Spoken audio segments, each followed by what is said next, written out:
అందరికి ఎన్ని బ్రెయిన్స్ ఉన్నాయి? ఎవరికి 2 లేవా? No? Okay. So God is great కదా, అందరికి ఈక్వల్ అమౌంట్ ఆఫ్ బ్రెయిన్ ఇచ్చాడు, రైట్? అవును కదా. ఎవరికైనా తేడా చూపించారా? ఎవరికి పెద్ద జుట్టు ఉంది ఇక్కడ? Teachers. Oh, you're comparing yourself with teachers. All right. మీరు కూడా టీచర్లు అయిపోతే పెద్దగా అయ్యాక నీకు కూడా పెద్ద జుట్టు వస్తుంది. Okay, don't worry about that, right? అంటే ఇక్కడ చూసుకున్నట్లయితే జుట్టు పెద్దగా ఉండొచ్చు, లేదంటే చిన్నగా ఉండొచ్చు, లేదంటే హైట్ షార్ట్గా ఉండొచ్చు, లేదంటే హైట్ కొంతమంది పొడుగ్గా ఉండొచ్చు, పొట్టిగా ఉండొచ్చు. These are all physical differences. But let me tell you, everyone is special over here. అందరు చెప్పండి, I am unique and I am special, right? Each one of you, మీరు పొట్టిగా ఉన్నా పొడుగ్గా ఉన్నా ఏది ఎలాగో ఉన్నా కూడా బ్రెయిన్ మాత్రం అందరికీ ఈక్వల్ అమౌంట్ ఆఫ్ బ్రెయిన్ ఇచ్చాడు గాడ్. అక్కడ మాత్రం ఎలాంటి డిఫరెన్స్ చూపించలేదు, అవునా? Are we thankful to God? అవును కదా. మరి అందరికీ సేమ్ అమౌంట్ ఆఫ్ బ్రెయిన్ ఉన్నప్పుడు అందరికీ ఫస్ట్ ర్యాంక్ ఎందుకు రావట్లేదు? ఒకసారి ఆలోచిద్దాం. ఎవరు చదవట్లేదు? పిల్లలు, రైట్? స్టూడెంట్స్. అంటే ఏంటంటే, see everybody has got 1 brain. నాకైతే 1 ఉంది, నాకైతే 2 లేవు. మీ అందరికీ కూడా 1 కదా? మరి అందరికీ 1 బ్రెయిన్ ఉన్నప్పుడు, అందరికీ సేమ్ టీచర్ టీచ్ చేస్తున్నప్పుడు, అందరికీ same amount of knowledge share చేస్తున్నప్పుడు, మరి నాలెడ్జ్ తీసుకునే క్రమంలో when you are grasping the knowledge, why is the difference?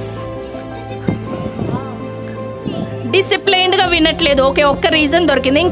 ఇంకా చెప్పండి, ఎందుకు మరి మార్క్స్లో డిఫరెన్సెస్ వస్తున్నాయి? కాన్సన్ట్రేషన్ పెట్టట్లేదు. సో కాన్సన్ట్రేషన్ పెట్టడం ఇంపార్టెంట్ అందరికీ. ఓకే, డిసిప్లైన్డ్గా ఉంటారా? కాన్సన్ట్రేషన్తో వింటారా? ఓకే. ఇంకా మీ టెల్ యూ, మొత్తం ఇక్కడ ఆల్మోస్ట్ ఒక 100 to 200 స్టూడెంట్స్ ఉన్నారు అనుకుందాం. అందరినీ కూడా డివైడ్ చేస్తే ఓన్లీ 2 కేటగిరీస్లో వస్తారు. తెలుసా? అయితే చెప్పు. చెప్తావా? Okay, come. No, she is excited, that's it. Okay, come. 100 members, divide 50-50. Okay, she's good at maths. Claps to the maths teacher, everybody. Very good. 100 divide the 100 students అంటే ఏం చెప్తుంది? 50 students అని చెప్తుంది. Thank you for the answer. In fact it is right answer కదా. క్లాస్లో 100 students ఉంటే divide చేస్తే 2 డివిజన్స్లో ఎంతమంది వస్తారు? 50. ఓకే, ఇప్పుడు మీరు అందరు 100 అనుకుందాం. 50 డివైడ్ చేశాను నేను. సో మీరందరు కూడా 50 కేటగిరీస్లో ఏ కేటగిరీలో వస్తారు తెలుసా? వన్ కేటగిరీ ఆఫ్ స్టూడెంట్స్ ఏం కేటగిరీ అంటే విక్టిమ్ కేటగిరీ అని ఉంటారు. ఆల్ రైట్, విక్టిమ్ అంటే ఏంటి? ఆ స్టూడెంట్స్ ఏం ఆలోచిస్తారు తెలుసా? Victim and victory. Second category ఏంటి? విక్టరీ అంటే ఏంటి? గెలవడం, రైట్? విక్టిమ్ కేటగిరీ అంటే ఏంటి? క్వైట్ ఆపోజిట్, అంటే ఓడిపోవడం అని కాదు. కానీ ఆ స్టూడెంట్స్ ఎలా ఆలోచిస్తారంటే, నా దగ్గర రైట్ బుక్ లేదు, నేను ఆ టీచర్ చెప్పేటప్పుడు సరిగ్గా వినలేదు అని they have some or the other reason. మీరు అనుకుంటారా ఎప్పుడైనా ఎగ్జామ్లో క్వశ్చన్ పేపర్ చూసాక, అరే నేను ఇవన్నీ చదివాను, ఒక్క ఆన్సరే చదవలేదు, అదే వచ్చింది అని అనిపిస్తుందా? ఎంతమందికి అనిపిస్తుంది? అంటే మనం విక్టిమ్ కేటగిరీలో ఉన్నామన్నమాట. మనం సాకులు ఎత్తుకుతున్నాం. We're searching for reasons. Hands down. It's okay, you are very genuine, you raised your hand, but it's okay. But మనం ఎప్పుడు విక్టిమ్ కేటగిరీలో ఉండకూడదు. ఏ కేటగిరీలో ఉండాలి మీరందరూ? All the 100 students I want to see in the victory category. Victory category ఏమనుకుంటారు తెలుసా? They will be always optimistic అంటే ఏది జరిగినా నా మంచికే జరుగుతుంది, I will give my best అని అనుకుంటారు అలాంటి స్టూడెంట్స్. ఇక్కడ ఉన్న వాళ్ళందరూ విక్టిమ్ కేటగిరీయా, విక్టరీ కేటగిరీయా?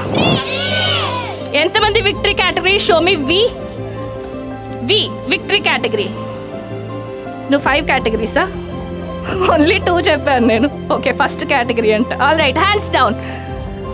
సో ఎప్పుడైనా కూడా when you feel that you are not doing something అంటే there you have to understand that you are not giving your best. Alright. ఎప్పుడైనా ఏదన్నా తప్పు జరిగింది అంటే నాలో ఏంటి లోపం, నేను దాన్ని బెస్ట్గా ఎలా చెయ్యగలుగుతాను అని search for the possibility. For example maths చేస్తున్నారు. ఎంతమందికి మ్యాథ్స్ అంటే భయం? నాకు ఒకప్పుడు ఉండేది మ్యాథ్స్, నిజంగా నాకైతే భయం ఉండేది. మీకు ఎవరికి భయం లేదా? Wow, I will clap for you all, very good. So భయం ఉన్న వాళ్ళు ఏం చేస్తారు తెలుసా? ఉన్నవాళ్ళు, మీరు కాదు. ఒకప్పుడు నాకు భయం ఉన్నప్పుడు నేను ఏం చేసేదాన్ని అంటే, చదివేటప్పుడు మ్యాథ్స్ బుక్ ఓపెన్ చేయాలంటే భయం వేసేది. మ్యాథ్స్ బదులు ఇంగ్లీష్ చదివేదాన్ని, మ్యాథ్స్ బదులు హిందీ చదివేదాన్ని. ఎందుకంటే మ్యాథ్స్ అంటే I have a kind of phobia. But I learned from my mistake. Okay, నాకు మ్యాథ్స్ సబ్జెక్ట్ రావట్లేదు, I'm facing some problem with maths.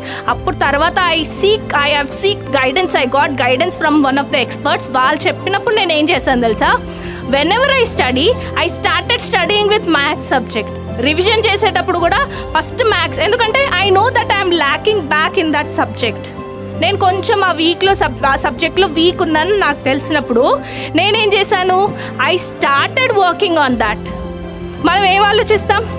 చాలా ఈజీగా ఉన్న సబ్జెక్ట్ ఫస్ట్ మొదలు పెట్టేసి ఫినిష్ చేసేస్తాము, ఫాస్ట్గా అయిపోతే తర్వాత హార్డ్ సబ్జెక్ట్ చదువుదాము అనుకుంటారు. అవునా? ఎంతమంది అనుకుంటారు?